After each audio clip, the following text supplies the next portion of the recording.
എങ്ങനെയാണ് ഈ കേരളീയ താളങ്ങളെല്ലാം ഉണ്ടായത് എന്ന ഒരു വിഷയം പറയേണ്ടിയിരിക്കുന്നു. ഇത് പറയേണ്ട ആവശ്യം വരുന്നത് എന്തുകൊണ്ടാണെന്ന് വെച്ചാൽ, പല ആൾക്കാരും 6 അടി 5 അടി അടിച്ചാൽ പഞ്ചാരിയായി, 7 അടി അടിച്ചാൽ ചെമ്പടിയായി, ഇങ്ങനെയൊക്കെയുള്ള ചില ധാരണകൾ വെച്ചു പുലർത്തുന്നുണ്ട്. അപ്പൊ ഇതിനെല്ലാം ഇതിൻ്റെ ഒരു ആമുഖം പോലെ ചെറിയൊരു ഇത് മാത്രമേ നമുക്ക് പറയാൻ പറ്റുള്ളൂ. എങ്കിലും ചെറുതായിട്ട് ഒരു 10 മിനിറ്റ് കൊണ്ട് പറഞ്ഞു തീരാവുന്ന ഒരു വിഷയം പറഞ്ഞിട്ട് ഞാൻ പഞ്ചാരി മേളത്തിലേക്ക് കടക്കാം. ഒരു താളം ഉണ്ടാകുന്നത് അതിന് കാരണങ്ങളായ താളത്തിൻ്റെ അവയവങ്ങൾ ആകുന്ന താളാംഗങ്ങൾ കൊണ്ടാണ്. ഈ താളാംഗങ്ങളുടെ ഘടനയിൽ വരുന്ന മാറ്റങ്ങളാണ് ഓരോ താളത്തെയും വ്യത്യസ്തമാക്കുന്നത്. താളാംഗങ്ങളിൽ ഏറ്റവും ചെറിയ അംഗം ഒരു അക്ഷരകാലം മാത്രമുള്ള അനുദ്രുതം എന്ന് പറയുന്നതാണ്. ഒരടി മാത്രമായിട്ടാണ് അനുദ്രുതത്തെ താളം പിടിക്കുന്നത്. രണ്ടാമത്തെ താളാംഗമായ ദ്രുതത്തിൽ 2 അക്ഷരകാലങ്ങളാണുള്ളത്. ദ്രുതം താളം പിടിക്കുന്നത് ഒരടിയും ഒരു വീശുമായിട്ടാണ്. ദ്രുതത്തോടു കൂടി ഒരു അനുദ്രുതം ചേർന്നാൽ ലഭിക്കുന്നതാണ് 3 അക്ഷരകാലം വരുന്ന ദ്രുതശേഖരം. 2 അടിയും ഒരു വീശുമായിട്ടാണ് ദ്രുതശേഖരത്തിന് താളം പിടിക്കുന്നത്. അടുത്ത താളാംഗം ലഘു. ലഘുവിനെ താളം പിടിക്കുന്നത് ഒരു അടിയും 3 വിരലിൽ എണ്ണലുമായിട്ടാണ്. കേരളീയ പദ്ധതിയിലേക്ക് വരികയാണെങ്കിൽ 3 അടിയും ഒരു ഒഴുകും എന്ന രീതിയിലാണ് ലഘുവിനെ താളം പിടിക്കുക. അടുത്ത താളാംഗം 2 ലഘുക്കൾ ചേരുമ്പോൾ ലഭിക്കുന്ന ഗുരു എന്ന അംഗമാണ്. അതിലെ അക്ഷരകാലങ്ങൾ 2 + 4 + 2 = 8 എന്ന രീതിയിലുള്ളതാണ്.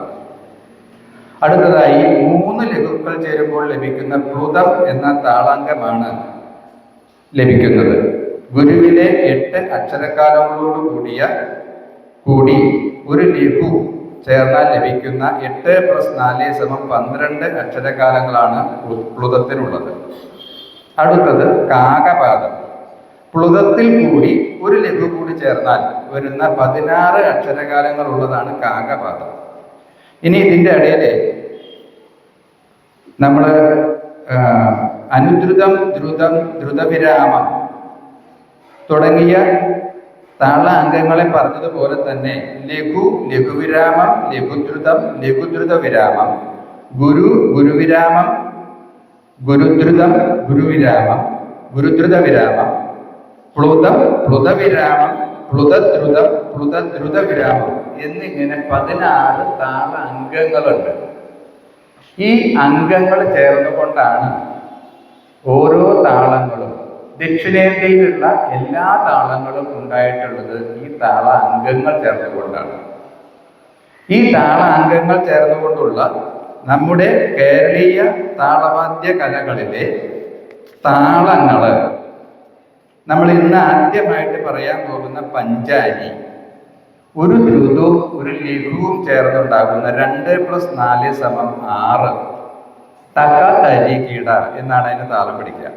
അടുത്തത് ത്രിപടയാണ്. പിന്നെ ചെമ്പട, ചെമ്പ, അടന്ത, ധ്രുവം, അഞ്ചടന്ത എന്നീ താളങ്ങളും ഇത്തരം താളാംഗങ്ങളെ കൊണ്ട് നിർമ്മിക്കപ്പെട്ടവയാണ്. ഇത്രയും കാര്യങ്ങളാണ് താളത്തിനെ പറ്റിയിട്ട് പറയുന്നുള്ളൂ. കൂടുതൽ വിഷയങ്ങൾ പറയാനുണ്ടെങ്കിൽ താള, ദശപ്രാണങ്ങൾ തുടങ്ങിയ ശാസ്ത്രീയമായ കുറേ വിഷയങ്ങൾ പറയാനുണ്ട്. അതിലേക്ക് കടന്നാൽ ഇന്നത്തെ നമ്മുടെ വിഷയം വൈകിപ്പോകും എന്നുള്ളതുകൊണ്ട് അതിലേക്കൊന്നും പ്രവേശിക്കുന്നില്ല. പിന്നെ നമുക്ക് പറയാനുള്ളത് പഞ്ചാരി മേളത്തിനെ കുറിച്ചാണ്. പഞ്ചാരി മേളം നമുക്കറിയാം, കേരളത്തിലെ തന്നെ ലോകത്തിൽ തന്നെ ഏറ്റവും പ്രചാരത്തിലുള്ള മേളങ്ങളിൽ ഒന്നാണ് പഞ്ചാരി മേളം.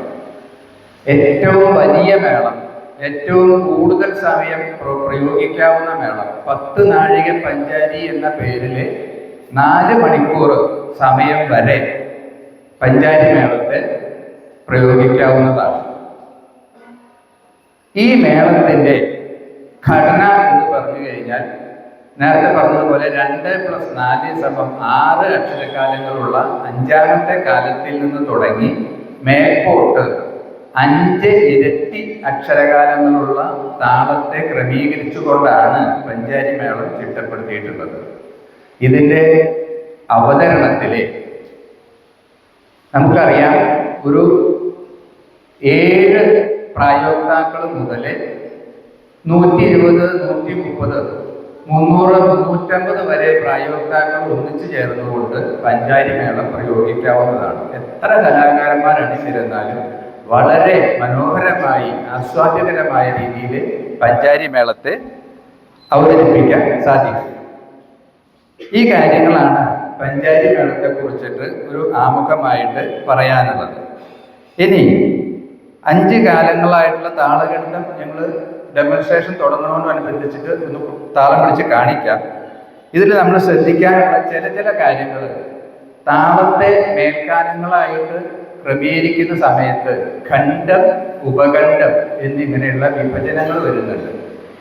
ഈ വിഭജനം ആ സമയത്ത് ഒന്നുകൂടി, ആ വിഭജനങ്ങൾ വരുന്ന സമയത്ത് ഒന്നുകൂടി വിസ്തരിച്ച് പറയാം. പിന്നെ നമ്മൾ എല്ലാ താളവട്ടങ്ങളെയും ക്രമീകരിക്കുന്നത് ചെമ്പടവട്ടം എന്ന് പറയുന്ന 8 അക്ഷരങ്ങളടങ്ങുന്ന യൂണിറ്റ് ഉപയോഗിച്ചുകൊണ്ടാണ്. നമ്മൾ ഒരു ദൂരം അളക്കാൻ ഉപയോഗിക്കുന്ന മീറ്റർ പോലെ അല്ലെങ്കിൽ അടി ഉപയോഗിച്ചുള്ള സ്കെയിലുകൾ പോലെ ചെമ്പടവട്ടം എന്ന് പറയുന്ന 8 അക്ഷരങ്ങളടങ്ങുന്ന യൂണിറ്റുകളെ അളവുകോലാക്കിയിട്ടാണ് താളങ്ങളെ ക്രമീകരിച്ചിട്ടുള്ളത്. ഒരു താളഖണ്ഡം ഇരട്ടിപ്പിക്കുമ്പോൾ 8 അക്ഷരക്കാലത്തിൽ കൂടുതലുള്ള അക്ഷരക്കാല സംഖ്യ വരികയാണെങ്കിൽ അതിനെ വീണ്ടും വിഭജിച്ച് ക്രമീകരിക്കുന്ന ഒരു രീതി നിലവിലുണ്ട്. അതും ആ വിഷയത്തോടനുബന്ധിച്ച് പറയാവുന്നതാണ്. ഇത്രയും കാര്യങ്ങളാണ് പറഞ്ഞു വെക്കുന്നത്. ബാക്കി നമുക്ക് സന്ദർഭോചിതം വിഷയാവതരണത്തിൻ്റെ ഇടയിൽ പറയാം.